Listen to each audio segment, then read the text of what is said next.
What are the platforms over the next 3 to 5 years that you're the most bullish and bearish on? I can't answer that question because it's not how my brain thinks. Let me explain what I mean.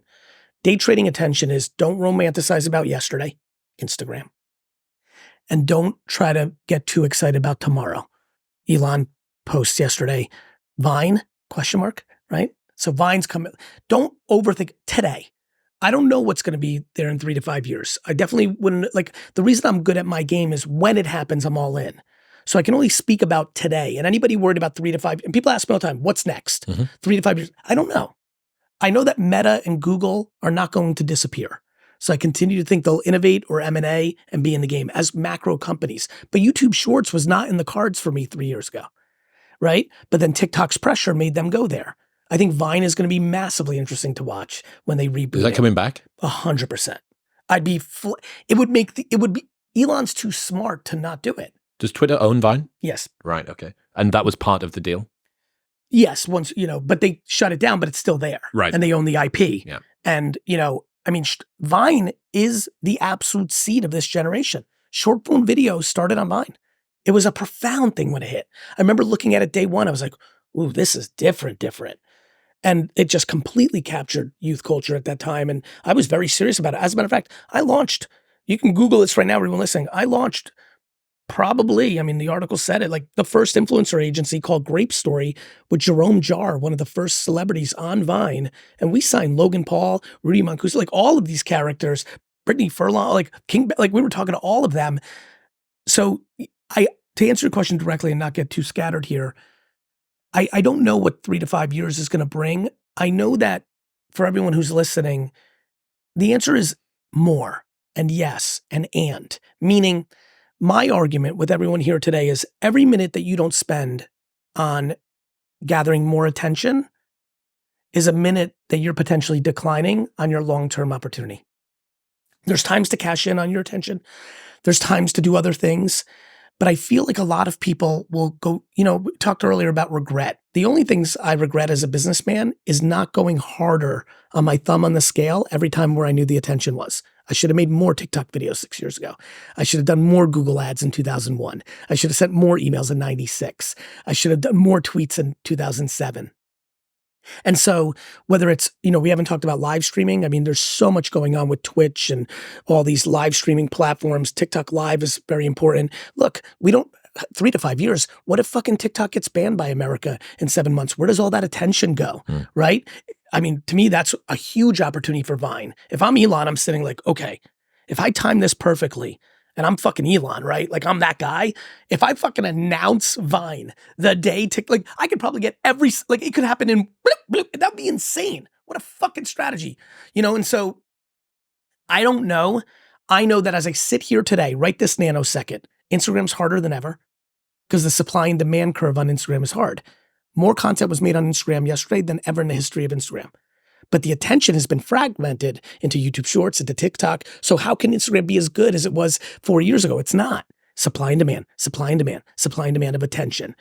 I know that YouTube Shorts has a longer tail on its views than anything else because YouTube's the second biggest search engine in the world. So I know when I make a short on YouTube, I title it in a way that more matches search than I would on TikTok because I want somebody in 4 months to search, how do I do, and I show up, right? These are the things I obsess over. This is why I went so nerdy in this book. I went fucking detailed. That was only a recent update with regards to shorts, that they were using keywords in title for search. It is only been a recent thing more people have talked about, but from the day it started, that was shorts always in there. Were showing up in results. Interesting. Yeah, well, it's something that we've certainly used on the channel, that we'll put, if there's a short that comes up from this, it'll be whatever the title of it is, line Gary V. Or Gary Vaynerchuk. That's right. Whichever's based on higher for search volume. Of course. Okay, so is there room, in your opinion? Actually, even a better question than that. Naval released AirChat. Yes. This week. What's your thoughts? I love it. I'm really enjoying it. I went ham this weekend. This has been a crazy week for me, so I've been a little bit sad that I haven't been able to jam with it as much. First of all, I love the beginning stages of seeing AI so integrated into native social, right? So for everybody who doesn't know, AirChat, it's ironic, and you may know this, It's been around for almost 4 years. Mm-hmm. They keep iterating it. And the latest version of it has really caught fire last week. But by the way, all those nerds from 2006-07, the Josh Elmans, the Mazzios, like all my favorite homies from back in the day, they're all there. It's the way that it always works. The nerds are always a few minutes before the cool kids. But now you see a blend back to cool kids being on there over the weekend in a way that we've never seen before, not even Clubhouse. It's usually the nerds. Now, for Air Chat to not become Clubhouse or other things, AKA a feature, right? Because Twitter Spaces is Clubhouse. It needs to keep innovating, but it's really cool, right? So for everybody that doesn't know, it's very much like Twitter, but the difference is it's all audio. So you record your tweet, but then it transcribes it into the written word. But when you consume it, you can read it or listen to it. And when there's a conversation or a thread of tweets, it will just play almost like a podcast. It's really neat. There's a lot of cool things in it. So the way I think about things are they features or are they permanent platforms? So is this going to get gobbled up by some existing larger platform and just get folded into their correct feature list? That's right. So obviously Twitter would be a natural because it looks most like Twitter. But this might have too much friction for that. The answer is the verdict's still out. But when I think about the things that people have asked me about in the last several years, Dustin is filming in the background right now. You remember, I was really on it with Be Real. People are like, Be Real's next. I'm like, I think it's going to be a feature, right? Like I don't like now. Be Real could have built on top of it. Snap did.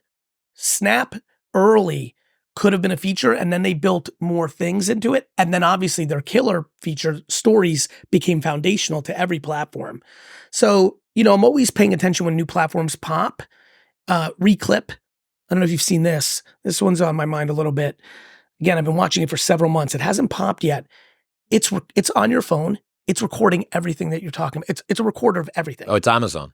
Yeah, it's what people are scared of thinking what Alexa is. Talk about conspiracy theorists. But here's the interesting part. It's only recording the last 2 minutes. So it doesn't record everything. It's a rolling last 2 minutes. You know what that allows to happen? When you're we just said that thing. Oh, that's very smart. That's cool.